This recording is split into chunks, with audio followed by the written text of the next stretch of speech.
பேரறிஞர் George Bernard Shaw தனது முதுமை காலத்தில் ஒரு நாள் மிகவும் நெஞ்சுவலியால் அவதிப்பட்ட போது தன்னுடைய மருத்துவருக்கு போன் செய்து நெஞ்சுவலி அதிகமாக இருக்கு, தன் வீட்டிற்கு உடனே வருமாறு அழைத்தார். அதற்கு மருத்துவர், தன்னுடைய கிளினிக்கில் நிறைய நோயாளிகள் காத்திருக்கின்றன, எனவே தன்னால் வர முடியாது, ஏன் நீங்கள் கிளினிக் வர வேண்டியதுதானே என்றார். ஷா தன்னால் எழுந்து நடக்க முடியவில்லை, காஃபி போட்டு குடிக்க முடியவில்லை, தொடர்ந்து நிற்கவே முடியவில்லை என்றார். சரி என்று மருத்துவரும் பெர்னார்ட் ஷா வீட்டிற்கு வந்தார். மாடியில் தங்கியிருந்த ஷாவை பார்க்க படியேறி வந்தார். ஷாவை காட்டிலும் முதியவரான மருத்துவருக்கு மூச்சு வாங்க தன்னுடைய நெஞ்சை பிடித்தபடி சேரில் அமர்ந்து விட்டார்.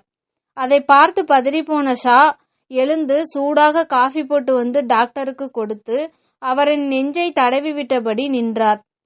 டாக்டர் காஃபி குடித்து முடித்து கூலாக தன்னுடைய பேப்பர் பேடை எடுத்து 30 பவுண்ட்ஸ் பில் எழுதி பெர்னார்ட் ஷா கையில் கொடுத்தார். ஷா சிரித்து கொண்டே டாக்டரை பார்த்து, என்னப்பா டாக்டர் இது, எனக்கு வைத்தியம் பார்க்க வந்த உனக்கு நெஞ்சுவலி, நான் தானே பணிவிடை செய்தேன், எனக்கே பில் எழுதி தருகிறாயே என்று கேட்டார். அதற்கு டாக்டர், உங்களுக்கு பார்த்த வைத்தியத்துக்கு தாங்க இந்த பில்லு என்று கூறினார்.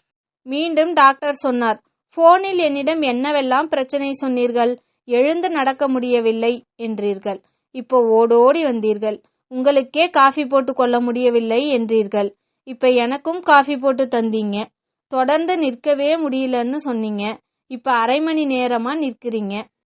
உங்கள் கஷ்டத்தை மட்டும் பார்த்தீர்கள், அதனால் அவை பெரிதாக தெரிந்தன. இப்போது எனது கஷ்டத்தை பார்த்ததால் உங்களின் கஷ்டம் மறைந்து விட்டது. இதே போல்தான் மற்றவர்கள் வேதனையை பார்க்கும்போது நம் பிரச்சனைகள் சிறியவையாக தோன்றும். வீடியோ பிடிச்சிருந்ததுன்னா லைக் பண்ணுங்க, ஷேர் பண்ணுங்க, சப்ஸ்கிரைப் பண்ணுங்க. தேங்க்யூ.